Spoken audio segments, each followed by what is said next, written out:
Agradecer la invitación del Foro Feminista de Valladolid y de la Facultad de Filosofía. He estado ayer y hoy en otra facultad, en la Facultad de Educación, y hemos estado analizando las series de televisión para teenagers, el reggaetón, la música, cómo se construye ahora mismo la igualdad. Y la verdad es que era muy interesante y bueno, continúo ahora un poco en esta situación. Y también me hacía mucha ilusión venir porque estaba Esther. La verdad es que yo disfruto mucho y de alguna forma lo que yo voy a decir se monta sobre lo que ella ha planteado. Porque la pornografía no deja de ser la pedagogía de la prostitución. No es una frase nuestra, es una frase de Rosa Cobo, que lo viene diciendo desde hace mucho tiempo, y ciertamente el libro que acaba de sacar sobre la prostitución es uno de los libros que yo recomendaría leer, igual que el de Mabel Lozano, El proxeneta, donde refleja claramente la realidad que hay detrás.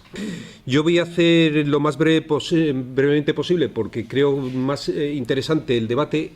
Yo normalmente lo suelo plantear sobre todo cuando hay gente más jovencita. Trabajamos mucho en los institutos, trabajamos mucho con gente muy joven y lo hacemos en plan taller, donde preguntamos, debatimos, vemos vídeos, reflexionamos, pero yo creo que ahora mismo, por eso dejamos el debate para el final, lo que voy a decir está muy ajustado. Cada frase está muy ajustada y está muy pensada, y lo digo con bastante timidez porque bueno, son frases provisionales de una reflexión que venimos haciendo desde hace tiempo, pero que siempre es muy debatible, ¿de acuerdo?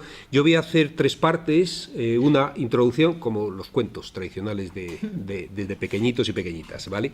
Introducción, nudo y desenlace, ¿vale? En la introducción voy a hablar de tres cosas. Una que es la imagen colectiva sobre el tema de la prostitución. Una segunda, que creo que lo que tenemos que hacer es justamente lo que ha planteado Esther, que es cambiar el foco. Fijaos que ella, la investigación que ha hecho es desde la demanda. Siempre hablamos de la prostitución y situamos el foco en la prostituta, y ya es hora de cambiar el foco. Y tercero, voy a hablar de sexo, ¿vale? Porque creo que lo apuntó Esther, pero me gustaría incidir un poco más en ello. Bueno, lo primero es eso de la imagen colectiva. Casi siempre que hablamos de prostitución nos suele venir a la cabeza a veces la imagen esa de Julia Roberts en la tramposísima película de Pretty Woman. Yo diría que la tenemos que olvidar por dos razones. Una, porque el 99% de las prostitutas no acostumbran a hospedarse en la suite del Palace, además con un tipo guapísimo, hay que reconocerlo, y sobre todo con una tercera característica, y es que la visa suya nunca se funde. Yo creo que tenemos que recordar que la mayoría de las prostitutas provienen de la miseria y de la violencia y siguen en las calles, en las carreteras y en los puticlubs que todos y todas conocemos. De aquí a León, en todos los pueblos, en casi todos los pueblos hay un puticlub que conocemos todos y todas, sí, que conoce la policía, que conoce la Guardia Civil, que conoce la administración, y ahí siguen. Y a mí lo que me preocupa es lo que dijo Amelia Tiganus. Amelia Tiganus es una, como ha dicho Esther, una superviviente. Y decía, vivimos en campos de concentración. Y creo que la imagen no es metafórica, es lo mismo que se hizo en Auschwitz, lo mismo que se ha hecho en tantos campos de concentración donde viven hacinadas y que en una situación que realmente, cuando lo cuenta en primera persona, como lo cuenta Amelia, se te ponen los pelos de escarpia. Yo creo que hablando de prostitución, lo que nos tiene que venir a la cabeza no es Julia Roberts, sino Richard Gere. Porque sin Richard Gere que demandaran prostitución, no habría Julia Roberts, ni prostitutas, ni puticlubs, ni tratas.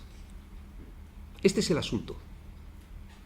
siempre miramos hacia ella, y este es el segundo elemento, porque de lo que voy a hablar es qué pasa con nosotros cuatro. ¿Qué pasa con nuestros dos compañeros que están atrás, el otro compañero que está un poquito más adelante y conmigo? Es lo que decía Esther, casi siempre nos sentimos aludidos. Sí. Mira, yo recuerdo a Vicente Marqués, que es quizá uno de los iniciadores de los grupos de hombres por la igualdad, que murió. Él decía una cosa que hemos aprendido muchos, y es que los hombres nos dividimos en machistas recalcitrantes y machistas recuperables. Es decir, aquellos progres que vamos del rollo este de guays, estamos en proceso, pero anda que no tenemos ramalazos. Por eso nos tenemos que preguntar qué pasa con nosotros. Y el problema es que casi siempre que hablamos de estos temas miramos para las mujeres. Y casi siempre en las charlas por la igualdad o de igualdad, la gente que asiste fundamentalmente son mujeres. Claro, yo he ido y voy y trabajo mucho en zonas rurales y nos cansamos porque se hizo la moda esa de incluso llamar a los chicos, que era el tema de que hablaran los chicos de igualdad, que volvemos a sustituir la palabra de la mujer, lo cual, bueno. Pero nosotros siempre nos dirigimos a los hombres, por eso yo me voy a dirigir a ellos tres, fundamentalmente, y a mí mismo, el primero. ¿Qué era lo que pasaba? Que siempre asistían las mujeres, y eso que era a las 8:00 de la tarde, cuando ya habían acabado las labores de campo, y decíamos, mira, si Mahoma no viene a la montaña va a ir a Mahoma. ¿Y dónde íbamos? Al bar. Al bar. ¿Sabéis lo que significa subirse a la barra de un bar y apagar al dios moderno con un partido de fútbol? Claro, es cierto que algunas veces la experiencia no fue muy positiva y casi salimos como las películas esas que salen emplumados ahí encima del borrico y demás. No. Pero teníamos la ventaja de que íbamos con sus compañeras, con sus madres, con sus mujeres. Entonces, bueno, y alguna ocasión resultó bastante interesante. Pero lo que yo me planteo es que, ¿qué pasa con nosotros los hombres? ¿Qué pasa con nosotros cuatro? Porque somos parte del problema, somos parte de la solución. Yo creo que en esto no hay neutralidad posible. Y nuestro silencio además nos convierte en cómplices. Este es el lema del Grupo de Hombres por la Igualdad de León, y que vinimos hace poco a organizar aquí un grupo de igualdad de Hombres por la Igualdad de Valladolid. Y mira que les presionamos y les pusimos contra la pared. Mira que eso, y bueno, ahí estamos. Por eso mi reflexión va dirigida esencialmente a todos los hombres, porque no se me ocurre deciros a las mujeres, de quienes he aprendido todo el feminismo que intento malamente aplicar, lo que tendréis que hacer. Y es lo que decía antes Esther, los hombres ¿dónde están? En el discurso, en el análisis sobre el tema de la prostitución apenas aparece.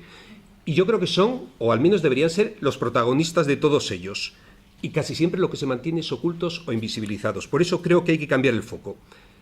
Es, y repito las mismas palabras que ha dicho Esther, porque creo que es importante repetirlas, que este no es un tema o problema de las mujeres, sino un problema de los hombres que afecta y que sufren las mujeres porque se sostiene con nuestro comportamiento o con nuestra complicidad.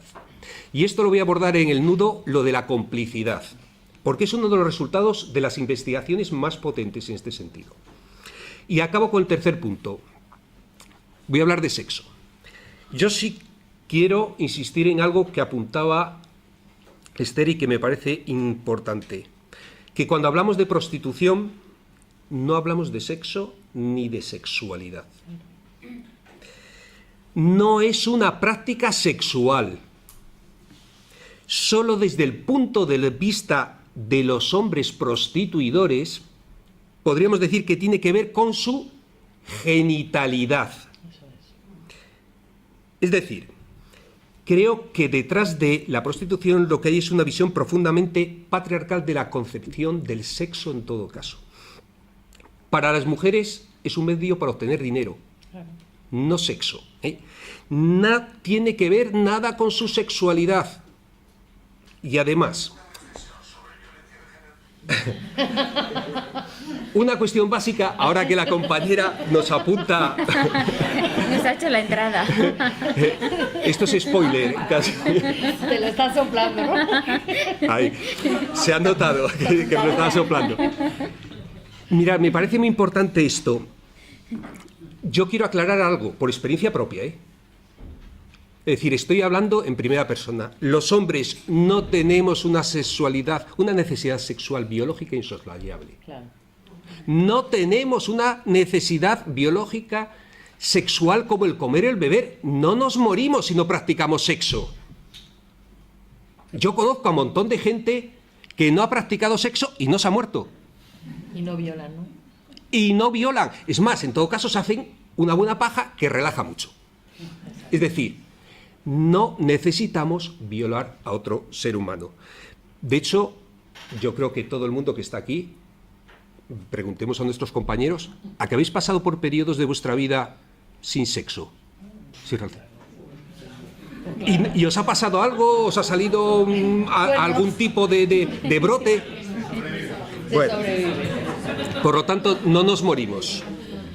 Lo digo porque esto es un tema recurrente. Bueno, entro en el nudo del cuento este, que quiero insistir porque me parece que este es un elemento importante y también Esther lo apuntaba, que es la nueva neoideología, un neomachismo que está surgiendo, que yo lo denominaría, no con palabras mías, veis que casi todo lo que estoy citando y diciendo son de compañeras del feminismo, es la ideología del patriarcado de libre consentimiento.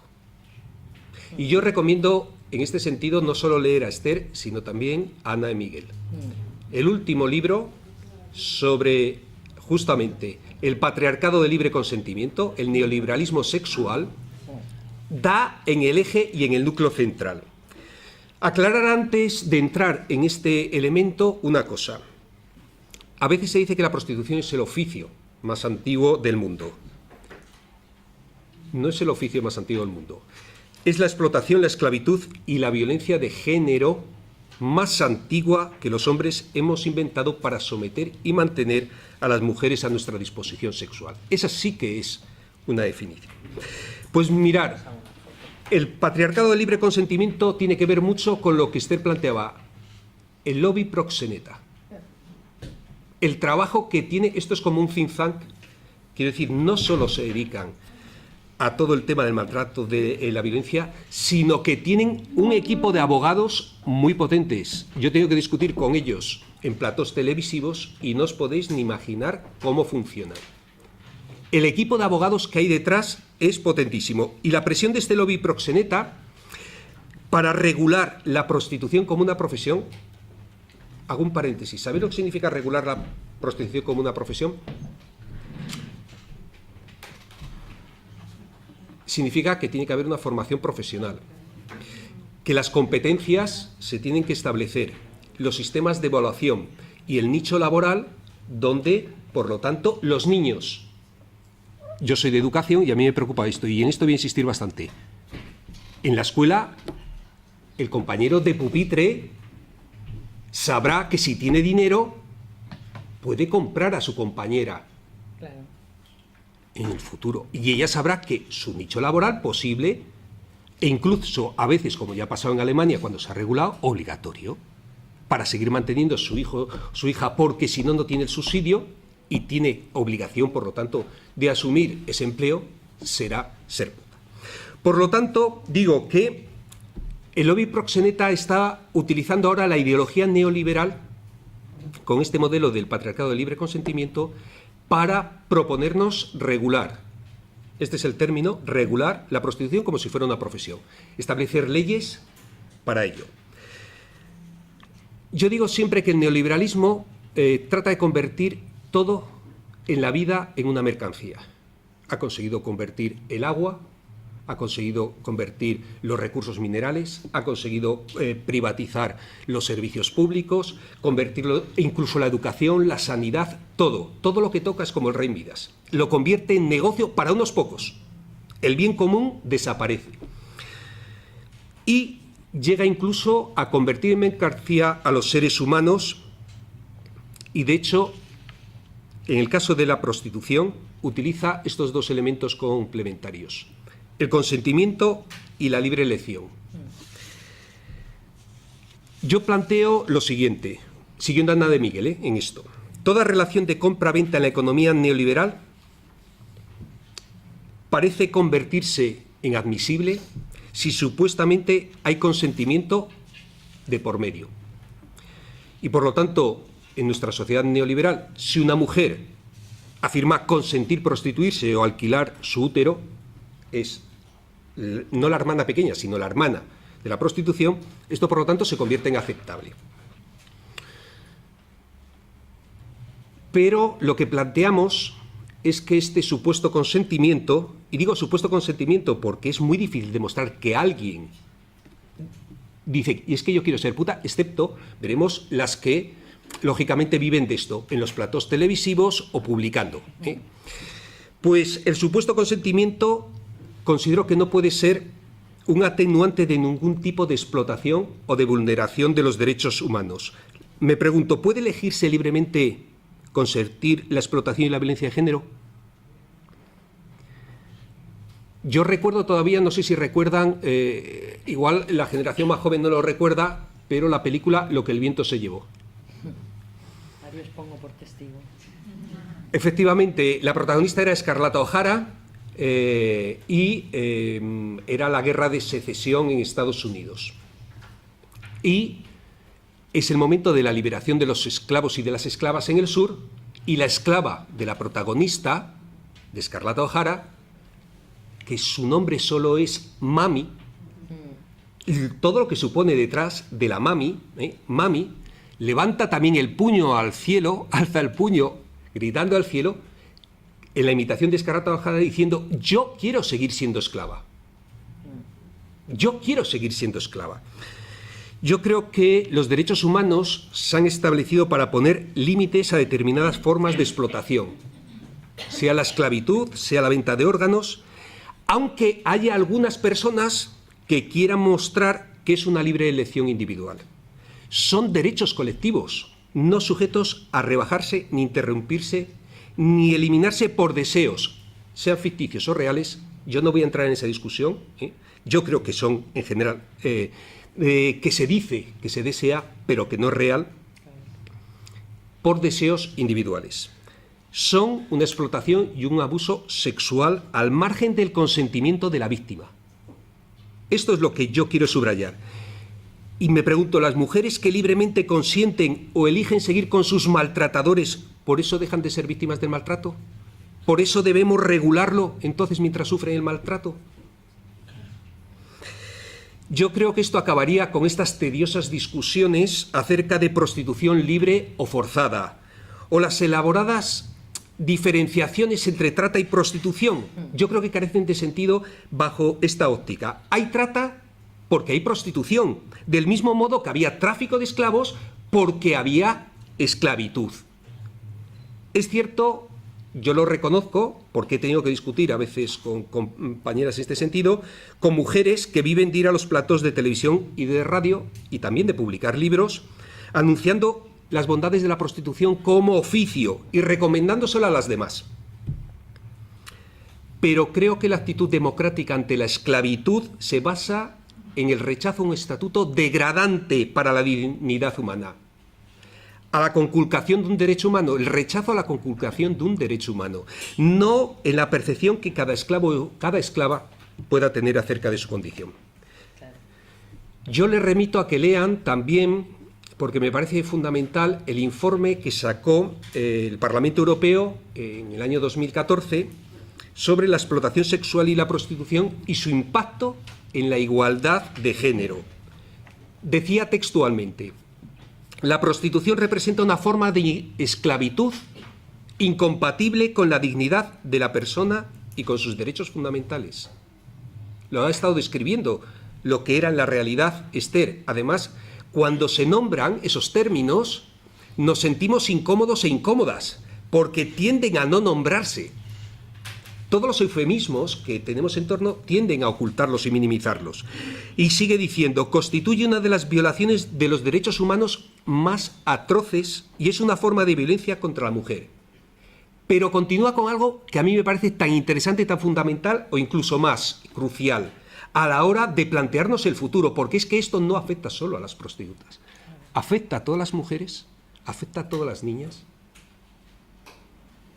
Y dice, tiene un efecto en la posición social de las mujeres y los hombres en la sociedad, así como en la percepción de las relaciones entre mujeres y hombres y en la sexualidad. Y por lo tanto, es al mismo tiempo causa y consecuencia de la desigualdad de género.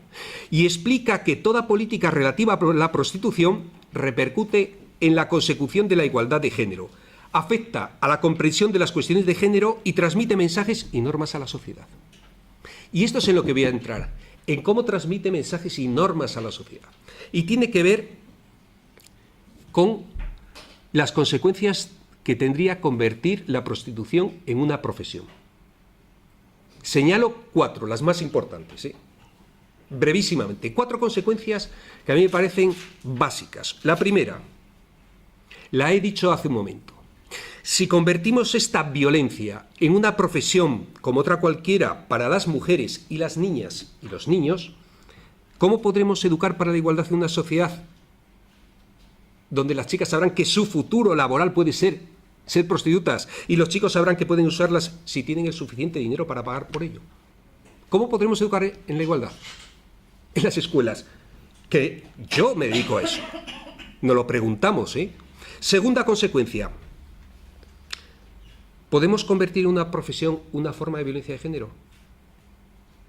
Porque lo que las mujeres prostituidas tienen que soportar equivale a lo que en otros contextos correspondería a la definición aceptada de acoso y abuso sexual. Y Esther y yo y mucha otra gente decimos a lo que es una violación. Se ponga patas arriba o se ponga patas abajo, es una violación reiterada. Esto es lo que experimentan. Ya sé que muchos puteros van a decir, no, si yo voy a hablar con ella, sí. A ver, de verdad, hay que dejar de ir a ver tanta cuento y dibujo de Walt Disney. La realidad que están viviendo brutalmente, o la tienen que describir ella o Esther como lo estaba haciendo. Tercera consecuencia. Regular la prostitución como una profesión lo que hace es legitimar implícitamente las relaciones patriarcales asimétricas entre hombres y mujeres. Es decir, lo que hace es establecer y organizar un sistema de subordinación y dominación de las mujeres, porque cualquiera puede ser prostituta. Y yo creo que además anula decenios de luchas por la igualdad. Y cuarta y última consecuencia. Pensad lo siguiente. Si la integramos en la economía de mercado, estamos diciendo que, por lo tanto, es una alternativa aceptable para las mujeres y las niñas. Y, por lo tanto, si es aceptable, no sería necesario entonces remover las causas ni las condiciones que la posibilitan. ¿Para qué? Es más, habría que anunciarla y tendríamos que promover que en los periódicos se anunciara más, dado que es un nicho y, por lo tanto, tiene que publicitarse como toda oferta o propuesta laboral. ¿Qué es lo que haríamos así? Normalizar la prostitución como una opción para las pobres. Claro. Siempre que alguien plantea una propuesta, nos tenemos que preguntar a quién beneficia, para quién y a favor de quién se propone la regulación de la prostitución. Fundamentalmente, ¿quiénes iban a salir beneficiados? Los proxenetas, que pasarían a ser empresarios del sexo, como en Australia, que lo que pretenden justamente es cotizar en bolsa, porque es un negocio, el segundo negocio detrás del tráfico de armas ilegal, que mueve más millones de euros en el mundo. Y pasan a ser respetables hombres de negocios. Y segundo, a los puteros. ¿Qué les normaliza? les da justificación y les ampara. ¿A quién más? Y me centro en el asunto. ¿Qué pasa con nosotros? El papel de los hombres. Yo digo que me preocupa que cada vez haya más hombres de todas las clases sociales, de todas las edades, de todas las regiones que acuden más a prostitución. Estos son los datos reales. Dices, hombre, en una época como la franquista, donde había represión sexual, donde eso, dices, bueno, podría ser explicable que ahora hubiera decrecido, dado que ya estamos en democracia y libertad sexual, cada uno... No ha decrecido, ha aumentado. Yo creo que la clave está entrando justamente en qué pasa con nosotros, porque, como dije antes, si no existiera demanda, como dice Esther, no habría oferta. Es decir, somos los hombres los que mantenemos, forzamos y perpetuamos el sometimiento a esta violencia de género con nuestra demanda, con nuestra complicidad y nuestra demanda, que es de lo que voy a hablar. Segundo, nuestra complicidad, segundo, lo que voy a hablar. Y además, socializando a las nuevas generaciones en ella. Seguimos. Y esto se sigue aumentando cada vez más. Las investigaciones, decíamos, que se dedican al tema, casi siempre los ignoran. Pero lo curioso es que los prostituidores, cuando se les pregunta, les cuesta representarse como tales, aceptar su propia condición. Buscan miles de estrategias de justificar, si es que somos normales. Bueno, si decimos, por lo tanto, que los prostituidores o los puteros son la causa de esta lacra, ¿qué porcentaje hay en España? Sí que se sabe. 39,7% de varones han recurrido al menos una vez en su vida a la prostitución. Es decir, casi la mitad de los varones españoles ha sido alguna vez cómplice de este sistema opresivo. 1, 2, 3, 4, o sea que 2.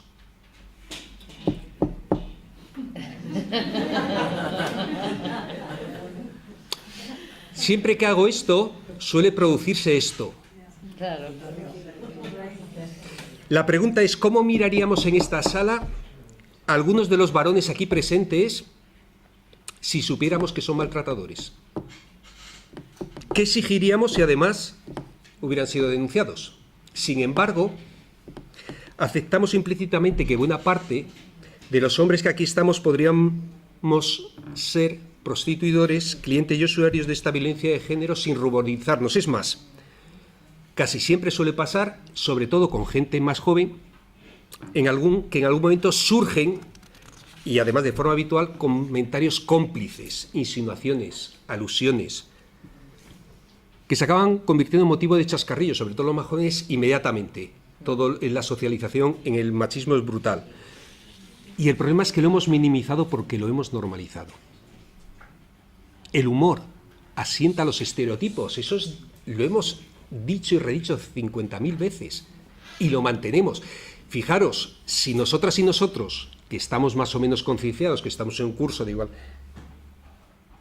reaccionamos así, ¿qué presupone eso del inconsciente colectivo que se está creando y socializando? Por eso creo que es tan importante hacer un análisis de las razones que explican por qué una sociedad más abierta y libre, como la española tras la etapa de la dictadura franquista, sigue habiendo tantos hombres y jóvenes que acuden a relaciones prostitucionales con mujeres o con otros hombres. No nos equivoquemos, porque siempre hay alguien que tiene una visión más regulacionista y dice, no, ¿y qué pasa con los hombres, los chaperos? A ver, lo dijo antes Esther, el esquema es el mismo, es para otros hombres. Claro. Y veréis que las causas y las razones de por qué los hombres acuden a la prostitución muestra que tiene que ver con esto.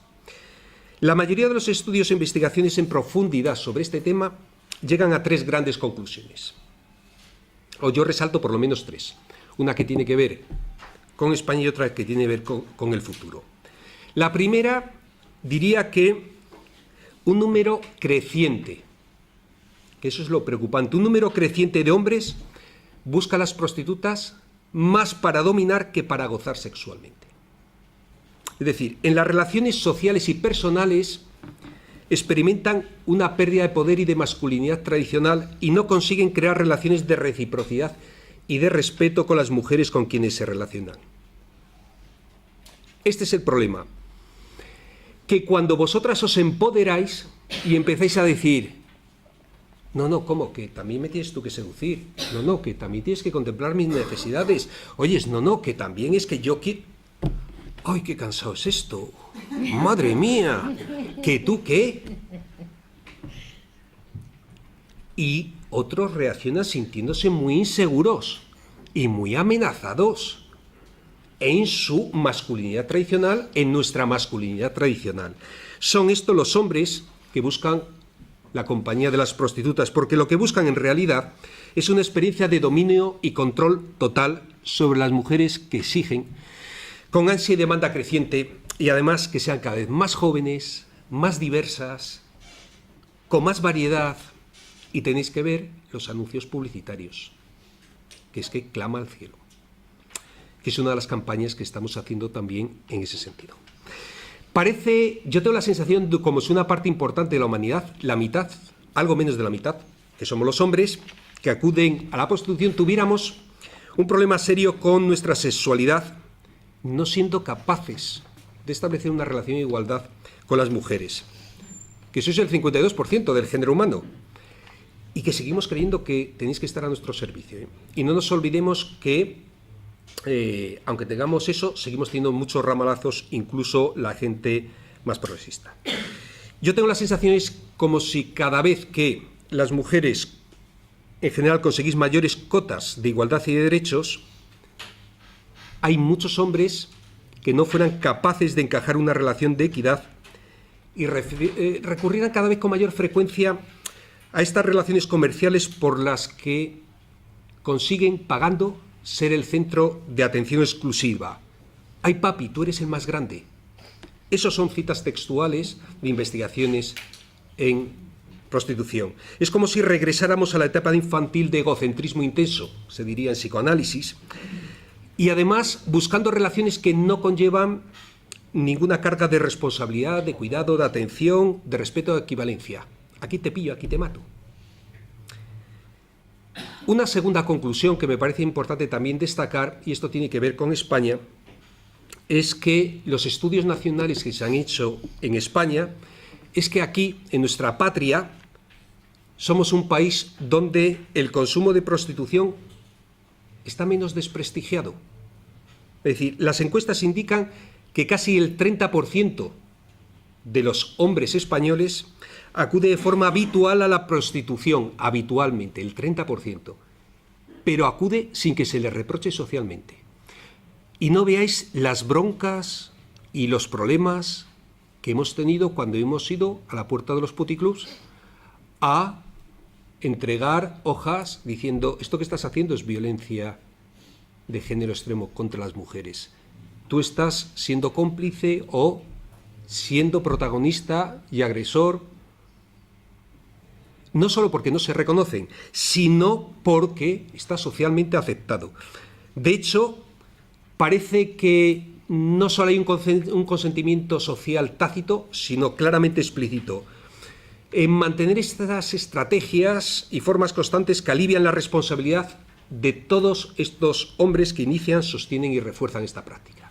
Y la tercera y última conclusión es que este consentimiento social, y lo dicen ya las investigaciones, no lo estoy diciendo yo, que influye en el proceso de socialización de los chicos y los jóvenes en el uso de la sexualidad prostitucional. Os lo repito una vez más, las niñas van a aprender que efectivamente su futuro es ser putas, un posible nicho laboral para ellos, que podrán comprarlas. Concluyo diciendo que los hombres debemos resolver nuestros problemas de socialización para aprender a vivir sin servidoras sexuales y domésticas. Y que la violación y la esclavitud, que en eso consiste la prostitución, la violación reiterada, no puede ser una elección porque no es una opción de vida digna, es incompatible con la libertad y con la igualdad y con los derechos humanos. Cierro con el desenlace, porque claro, siempre me pregunta, ¿y qué hacer? Lo digo porque aquí muchas compañeras y algunos compañeros con los que compartimos trabajo y lucha lo saben, lo hemos hablado muchas veces, yo he aprendido muchísimo, pero lo digo por si hay gente que sobre este tema no ha hablado mucho, no ha reflexionado mucho, y claro que hay propuestas de qué hacer y cómo hacerlo. Y lo digo claramente porque se centran en un elemento esencial. Si el problema es la demanda, la solución es erradicar la demanda. Es que es de cajón de madera de pino. Quiero decir que no se necesita ningún lumbreras para saber lógicamente. Porque si no hay demanda, no hay prostitución. Si no hay prostitución, no hay trata. Si no hay trata, no hay proxenetas. Si no hay demanda, ni prostitución, ni trata, ni proxenetas, viviremos en un mundo mejor. Pues hagámoslo. Y es que ya se ha hecho. Es que ya se ha hecho. Yo creo que si queremos construir realmente una sociedad en igualdad, hemos de centrar todas las medidas en la erradicación de la demanda a través de la denuncia, la persecución y la penalización del prostituidor y del proxeneta que se ha quitado en buena parte de la legislación. Sí. Presentamos en estos días una proposición no de ley en el Parlamento justamente para volver a la tercería locativa, es decir, que las prostitutas no tengan que ser y personarse ellas en la demanda, sino que sea una demanda de oficio, como había antes, que se persiga, que eso cambia radicalmente, sobre todo para las mujeres en situación de irregular, etcétera. Bueno, eso sería un poco técnico, pero no me voy a meter ahí. Digo, erradicación de la demanda. Suecia lo ha hecho. Francia hace 2 años era regulacionista a muerte. Sí. En un año consiguieron cambiar. Y ha hecho una ley todavía más progresista que la de Suecia,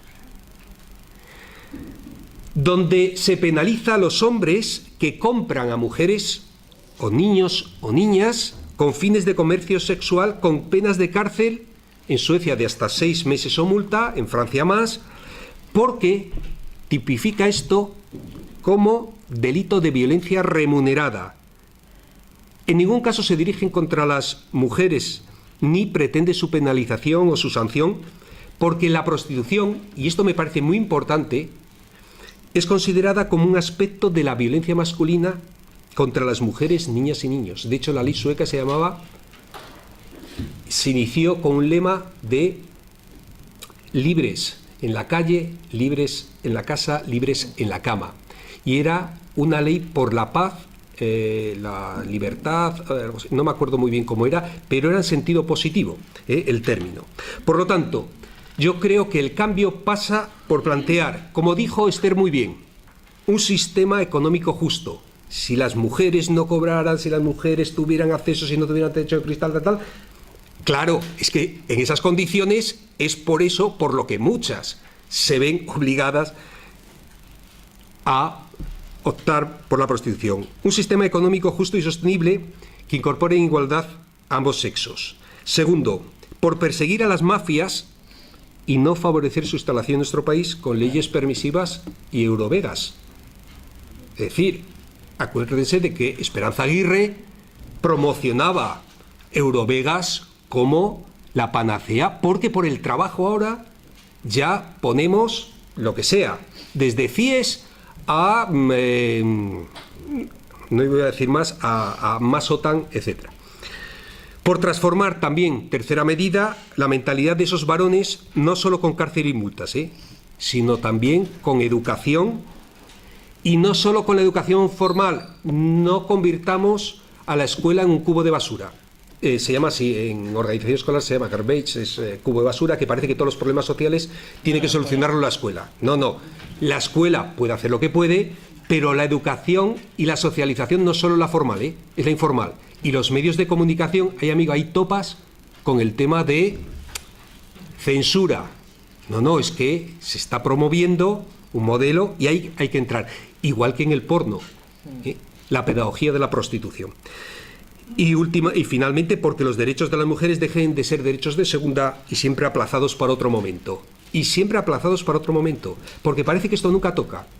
Y ha citado Esther algunas cosas, podríamos citar de lo que está pasando en la campaña catalana, que parece que también no toca ahora. Conclusión, y acabo con esto. Creo que estamos inmersos no solo en una lucha económica. Yo creo que más que lucha económica ahora mismo es un saqueo económico porque lo hemos perdido por goleada. Pero creo que estamos inmersos también en una lucha ideológica. Y esta sí que la van ganando por goleada. Porque, como muy bien planteaba Esther, dice, cuando la ideología de los dominantes es asumido por la clase dominada, no necesitamos tanques de ocupación. Claro, ya está. Porque estamos lamiendo la bota que nos pesa, que nos pisa. Y esto es uno de los problemas y temas terribles en esta situación. El problema es que además, dije desde el principio que no podemos ser neutrales, es que nuestro silencio nos hace cómplices. El mirar para otra parte nos hace cómplices. El aplazarlo para otro momento nos hace cómplices. Con toda la igualdad, no solo con el tema de la prostitución, sino con todo lo que significa la igualdad. Creo que, como decía Martin Luther King, tendremos que arrepentirnos en esta generación no tanto de las malas acciones de la gente perversa, sino del pasmoso silencio de la gente buena. Pues sí. Vuelvo al inicio. Se dice que la prostitución siempre ha existido, también las guerras, también la tortura, también la esclavitud infantil, también la muerte de miles de personas por hambre. Pero eso no es prueba ni de legitimidad ni de validez. Creo que tenemos el deber de imaginar un mundo sin prostitución, lo mismo que hemos aprendido a imaginar un mundo sin esclavitud, sin apartheid, sin violencia de género, sin infanticidio, sin mutilación de órganos genitales femeninos. Creo que no podemos renunciar a nuestra utopía de transformar la sociedad y de educar en igualdad a hombres y mujeres. Muchas gracias.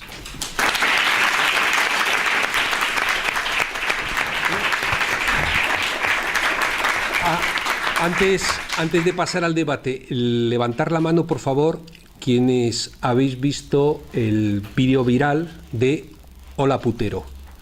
Todo el mundo. Vale, mayoritariamente. Por lo tanto, a quienes no lo habéis visto, os recomiendo que ahora en el móvil o cuando queráis lo veáis mientras debatimos eso. Hola Putero, porque justamente cambia el foco y plantean nuestras dos compañeras cómo tenemos que abordar esto, y además se ha hecho viral, ha salido en todos los medios de comunicación, porque justamente esto es una forma también de extender el mensaje. Las redes sociales tenemos que aprender a utilizarlas también para conseguir llegar a mucha más gente y que no solo seamos la gente más concienciada los de siempre.